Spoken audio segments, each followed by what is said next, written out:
என்ன நடந்துட்டு இருக்கு? எனக்கு திடீர்னு ஏன் இவ்வளவு பதட்டமா இருக்கு? என்னதான் நடக்குது? உனக்கு யாரோ வசியம் பண்ணிருக்காங்க. அதோட விளைவை தக்க வைக்கிறதுக்காக உனக்கு சாப்பிட ஏதோ கொடுத்துட்டு இருக்காங்க.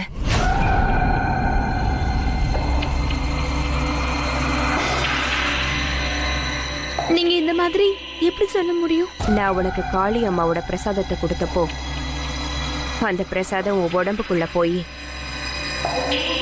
அந்த வசியத்தை உடைக்க ஆரம்பிச்சிருக்க. அப்புறம் உனக்கு என்ன சாப்பிட கொடுத்தாங்களோ அதோட ஒரு பாகம் வாந்தி வழியா வெளியே வந்திருக்கு. உன் மேல வசியம் பண்ணிருக்கிறது அது ரொம்ப வலுவானது. அவ்வளோ சுலபமா உடைக்க முடியாது. இதெல்லாத்தையும் நான் எப்படி நம்புறது? என் மேல நீ நம்பிக்கை வை. நான் பல வருஷமா அந்த காளியோட பக்த. இந்த மாதிரி ரத்த வாந்தி யார் மேல வசியம் பண்ணிருக்கோ அவங்களுக்கு மட்டும்தான் ஏற்படும். நான் வெளி சாப்பாடு எதுவுமே சாப்பிட மாட்டேன். அப்புறம் என்னுடைய அம்மா அப்பாவும் எனக்கு உடம்பு கெட்டு போயிடும்னு வெளி சாப்பாடு சாப்பிட விட மாட்டாங்க. ஆனா அப்படி நடக்க வாய்ப்பில்லையே. இது ரொம்ப ஆச்சரியமா இருக்கா? ஒரு பக்கம் சீமா நீ அவளோட தங்கச்சி ரோஹிணின்னு சொல்லிட்டு இருக்கா. ஆனா இங்க நீ ரோஹிணி இல்ல ஸ்ருதின்னு சொல்லிட்டு இருக்க. அப்படின்னா இதுக்கு அர்த்தம் உங்க ரெண்டு பேருக்கும் எந்த சம்பந்தமும் இல்லைங்கிறது தானே? உன் மேல வசியம் பண்ணிருக்காங்க. எப்படின்னா அது ஒரு வாட்டி சீமா மேலையும் வசியம் பண்ணிருந்தாங்க. எனக்கு ஒண்ணுமே புரியலையே. ஒருவேளை இந்த மாதிரி இருக்குமோ? இந்த எல்லா பயங்கரமான விளையாட்டும் யாரோ ஒரே ஒருத்தரோடு தான் இருக்கலாம். ஒருவேளை அந்த மாதிரி தான்னா அவங்க ரொம்ப விஷம் உள்ளவங்களா இருப்பாங்க. நாம அது யாருன்னு தெரிஞ்சுக்கணும். ஸ்ருதி, ஸ்ருதி நில்லு. ஸ்ருதி, ஸ்ருதி.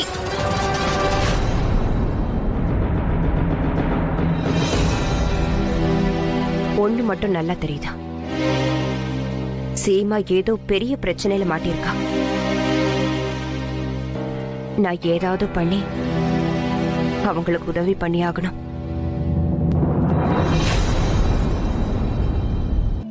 என் குழந்தைக்கு எவ்வளவு வேதனை ஏற்பட்டிருக்கும். நான் அவளை போட்டு எப்படி அடிச்சிட்டேன். நான் இப்பவே அவகிட்ட போய் மன்னிப்பு கேக்குறேன். அவ எப்படி இருக்காளோ என்னமோ.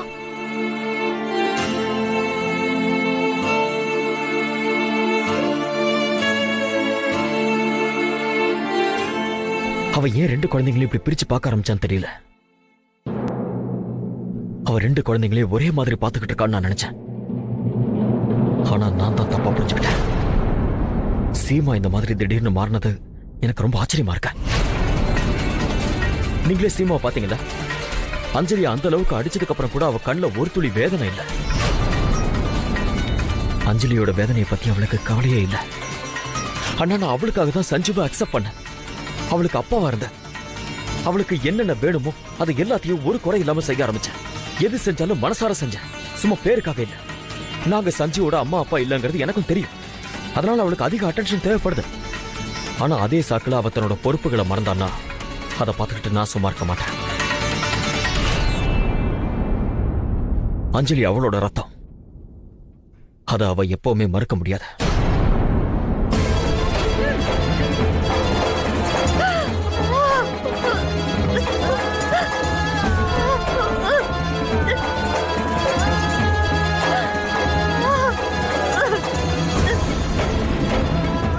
என்னால புரிஞ்சுக்க முடியுது பிரேம்.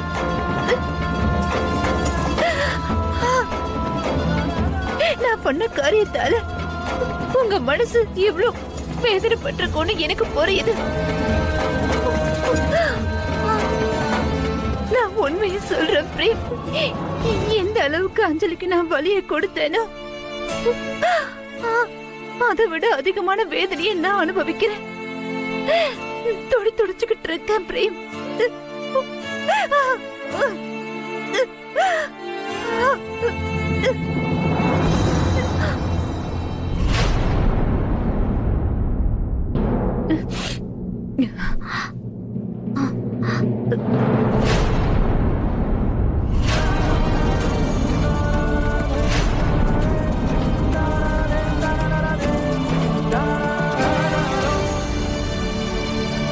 நான் ஒத்துக்கிறேன், நடந்தது என்னமோ தப்புதான்.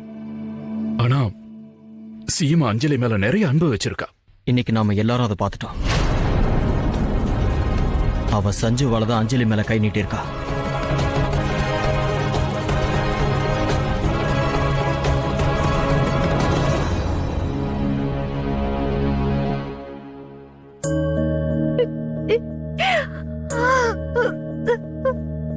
அழாதம்மா, அழாத. சீமா, அழாதம்மா. பெரியத்த, நான் என்னோட அஞ்சலிய கை நீட்டி அடிக்கணும்னு என்னைக்குமே நினைச்சது கிடையாது. ஆனா நான் என்ன பண்ண முடியும்? வேற வழி தெரியல. நான் அவ சொன்ன மாதிரி செய்யலன்னா அப்புறம் என்னோட தங்கச்சிய, என்னோட ரோகிணிய கொன்னுடுவேன்னு சொன்னா பெரியத்த. ரோகிணிய? பெரியத்த, அது ஸ்ருதிதார் ரோகிணி. என்னோட தங்கச்சி நம்ம ரோகிணி பெரியத்த.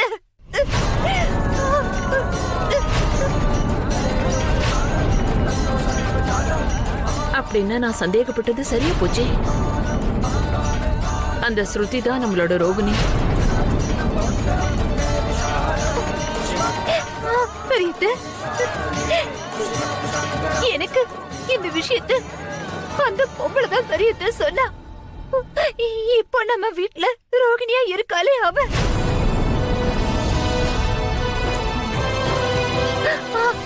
அவ நம்ம ரோகிணிய வசியம் பண்ணி வச்சுட்ட பெரியத்த.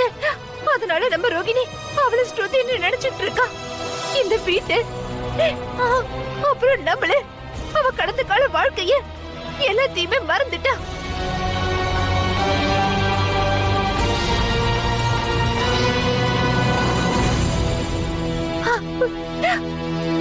சீமா, நீ கவலைப்படாதம்மா.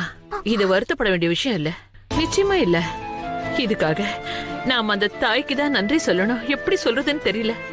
நம்ம ரோகிணிக்கு இவ்ளோ பெரிய ஆக்சிடென்ட் ஆனதுக்கு அப்புறம் கூட அவளை நல்லபடியா நம்ம முன்னாடி கொண்டாந்து சேர்த்துட்டாங்கல்ல. ஜெய் துர்கா தேவி.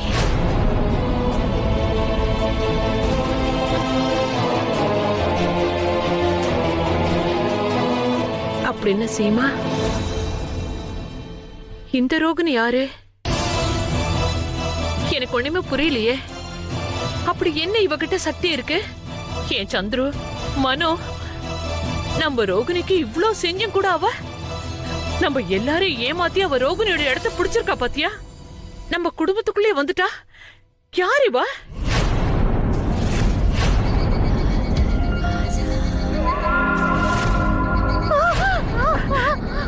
சீமா, என்னமாச்சு? யார் இவ?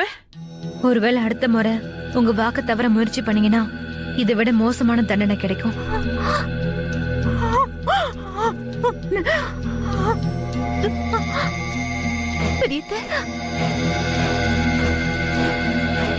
அவ யாரு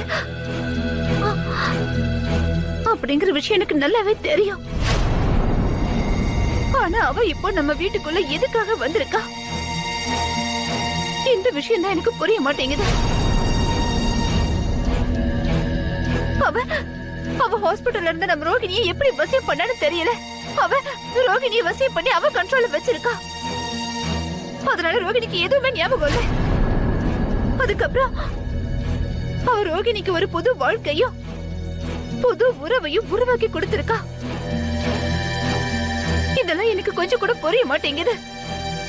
இந்த மாதிரி நிறைய கேள்விகள் என் மனசுல இருக்கு. இது எல்லாத்துக்கும் எனக்கு பதில் கிடைக்கவே மாட்டேங்குது. அவ யாருன்னு எனக்கு சொல்லு சீமா.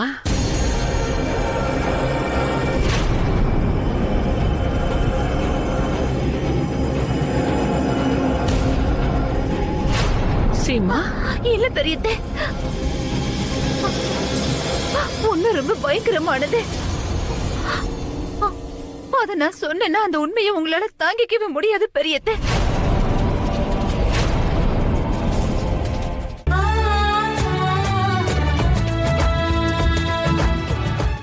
இல்ல இப்பெல்லாம் இதான் நடக்குது. ஆப்போசிஷனோட திட்டம் இல்ல, நாட்டோட அவங்க சீரழிவு. டிஆர்பி ஒரேடியா பிரமாதம். இதான் point பா.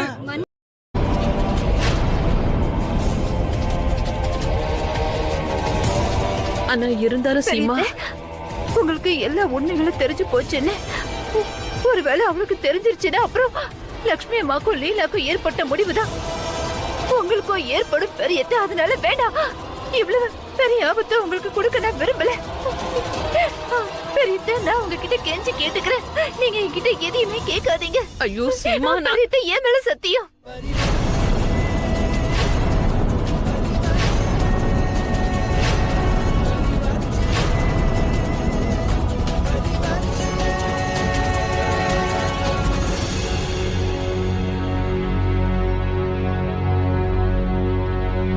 அம்மாடி சீமா, நீ எதுக்கும் பயப்படாத.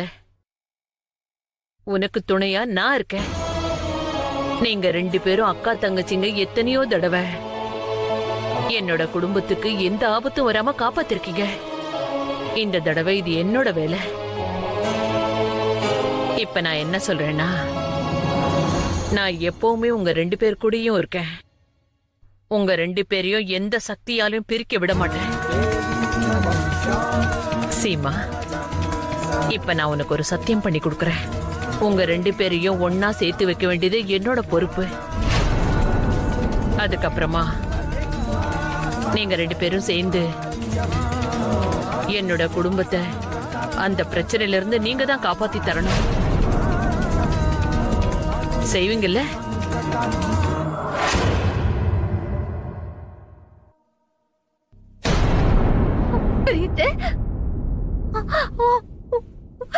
உங்க உயிருக்கு ஆபத்து ஏற்படலாம்.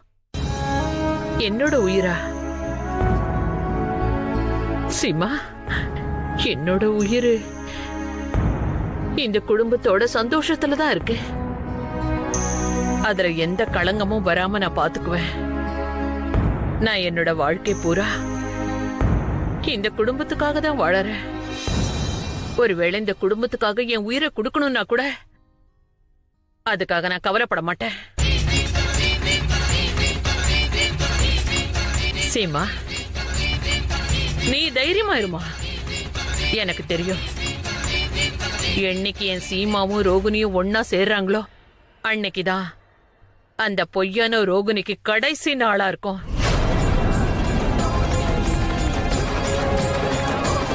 ஜெய் துர்கா தேவி. ஜெய் துர்கா தேவி.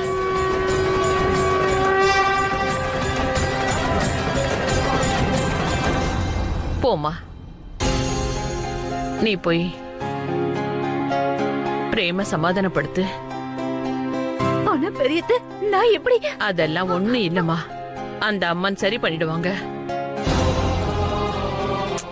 போ.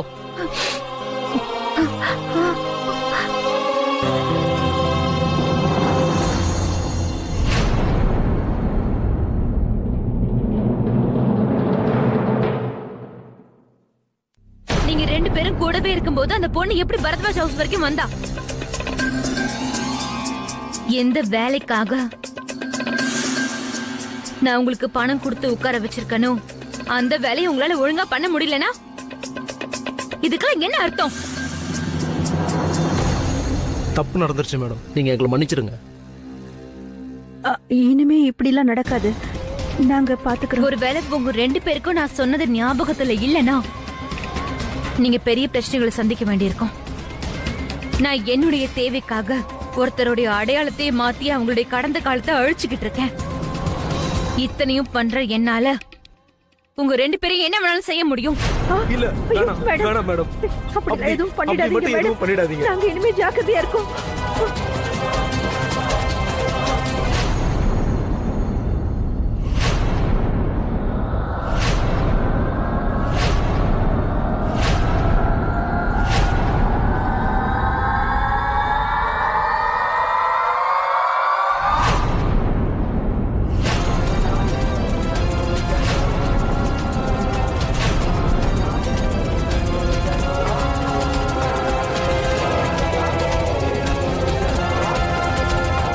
உங்களுக்கு என் மேல சந்தேகம் வரதுக்கு முன்னாடி இந்த விஷயத்தை எப்படியாவது மழுப்பி ஆகணும்.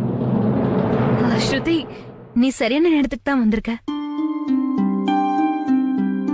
அடி அங்கிள், நீங்க எந்திரிங்க. என்ன பண்ணிட்டு இருக்கீங்க? நீங்க எதுக்குமே கவலைப்பட வேண்டாம்.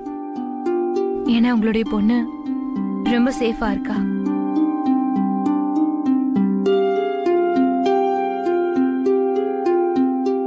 எங்களுடைய பொண்ணு அவ எங்க வாழ்க்கையோட ஒளிவிளக்கு மேடம். அதனாலதான் நாங்க எப்பவுமே பயப்படுறோம். இவளை பாதுகாக்கிறத விட எங்க வாழ்க்கையில முக்கியமானது எதுவுமே இல்ல. அப்பா, நீங்க எதுக்கும் பயப்பட தேவையில்லை. ஸ்ருதிக்கு என்னைக்கும் எதுவும் ஆகாது. ஸ்ருதி, நான் இங்க வந்து உங்க அம்மா அப்பாக்கு இதை புரிய வச்சுட்டு போலான்னு தான் வந்தேன். என் அக்கா உங்களையே நினைச்சிட்டு இருக்காங்க. அத பத்தி இவங்க பயப்பட வேண்டாம்னு சொல்லதான் வந்தேன். என் அக்காக்கு என்ன ஆச்சுன்னு தெரியல. அவங்க தனக்கு தனி கஷ்டத்தை உண்டாக்கிக்கிறாங்க. ஆக்சிடென்ட்டுக்கு முன்னாடி என் முகம் எப்படி இருந்துச்சோ அதே மாதிரி தான் உன் முகமும் இருக்கு. இதெல்லாம் ஏன் அந்த கடவுளுக்கு மட்டும்தான் தெரியும். அக்கா எப்பெல்லாம் உன்னை பாக்குறாங்களோ அப்பெல்லாம் ரொம்ப ஃபீல் பண்ண ஆரம்பிச்சுறாங்க. அதுக்கப்புறம் அவங்களை கண்ட்ரோல் பண்ணவே முடியல. ஆனா அவங்க என்கிட்ட என்ன சொன்னாங்கன்னா, நீங்க ரோகிணியா மாறி அந்த வீட்டுல தங்குறதுக்கு ஆசைப்படுறீங்கன்னு சொன்னாங்க.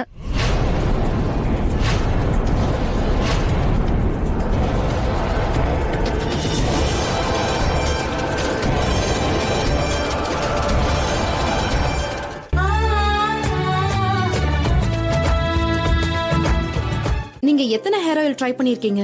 7 இருந்து 8. கொஞ்சம் மெடிசனும். முடி கொட்டுறதுக்கான தேர்வு எப்படி கிடைச்சது?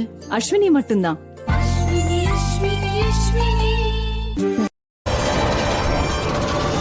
ஸ்ருதி, ஒருத்தங்க தான் வீட்டுல தங்கறதுக்காக இந்த மாதிரி பொய் சொல்ல வேண்டிய எந்த அவசியமும் இல்ல.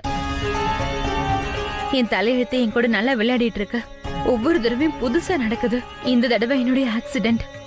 அதனால எனக்கு என் முகமே மாறி போயிடுச்சு. ஆனாலும் நான் தான் ரோகிணியின் குடும்பத்துல எல்லாருமே ஏத்துக்கிட்டாங்க. அக்காவும் நம்பினாங்க. ஆனா உன்னை பார்த்ததுக்கு அப்புறம் அவங்க நம்பிக்கையில மாற்றம் வந்துச்சு. அவங்க உன்னதான் அவங்க தங்கச்சி நம்பிட்டு இருக்காங்க. அதோட அவங்களுக்கு ஏன் மேல இருந்த நம்பிக்கையும் போயிடுச்சு.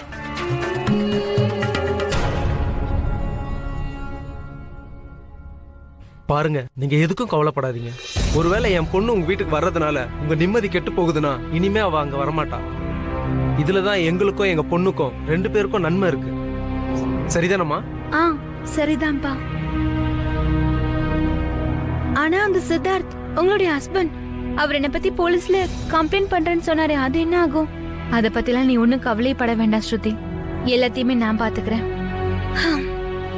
சரி, நான் இங்க இருந்து கிளம்புறேன். போயிட்டு வரேன்.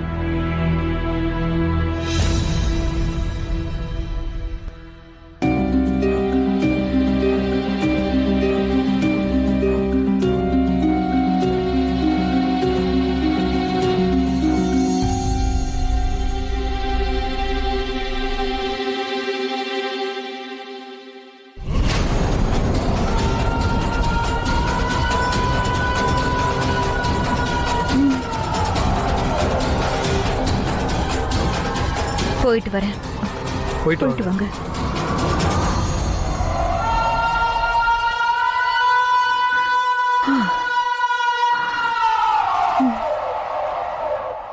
இத்தனை வருஷத்துல இந்த மாதிரி எப்பவும் நடந்ததே இல்ல. சீமா அவங்க குழந்தைய கை நீட்டி அடிச்சிருக்காங்க. இது வரைக்கும் அவங்க இந்த மாதிரி பண்ணதே கிடையாது. ஆனா இப்ப எப்படி பண்ணாங்க? ஏன் இந்த மாதிரி நடக்குதுன்னு எனக்கு புரியல. நம்ம எல்லார் மேலயும் கண் பட்டுடுச்சோன்னு நான் நினைக்கிறேன். அம்மா தாயே, நீங்க தான் காப்பாத்தணும்.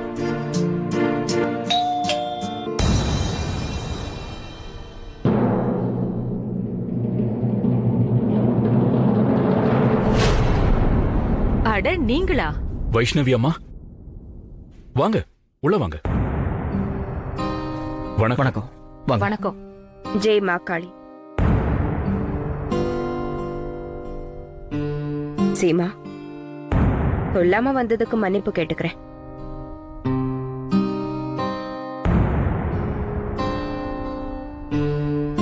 யார் இவங்க? ஜெய் மா காளி. வணக்கம். நீங்க? பெரியதேவங்க, வைஷ்ணவி அம்மா. அது அன்னைக்கு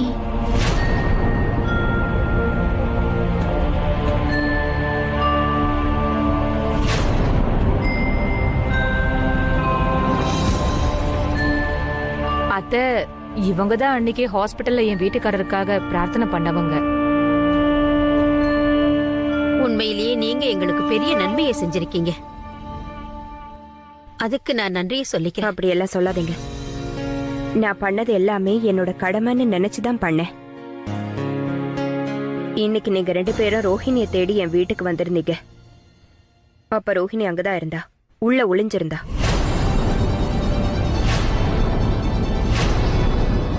ரோஹிணியா? முதல் விஷயம் என்னன்னா அவ ரோகிணி இல்ல, அவ துர்கா. அப்புறம் இன்னொரு விஷயம் என்னன்னா அவங்க ஒளிஞ்சிருந்த விஷயத்த நீங்க ஏன் எங்க கிட்ட மறைச்சிங்க? அதை எங்க கிட்ட சொல்லிருக்கலாம்ல. ஏன்னா நான் ரோஹிணியை பத்தி உண்மையை தெரிஞ்சுக்க விரும்பினேன். அவளோட நோக்கத்தை தெரிஞ்சுக்க விரும்பினேன். இங்க பாருங்க, நான் உங்களுக்கு மறுபடியும் சொல்றேன். நீங்க எந்த பொண்ணை பத்தி பேசிட்டு இருக்கீங்களோ அவ ரோகிணி இல்ல, அவ துர்கா. தன்னை ஒரு ஸ்ருதி வருமானு சொல்லிக்கிட்டு இருக்கா.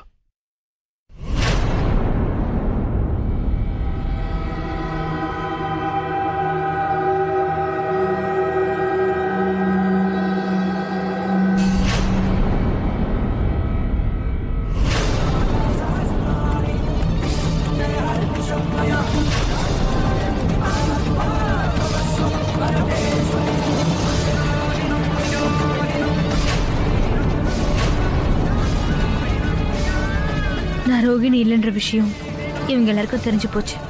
வீட்டுல இருக்கிறவங்கள எனக்கு எதிராக தூண்டுதான் இவங்க வந்திருக்கா.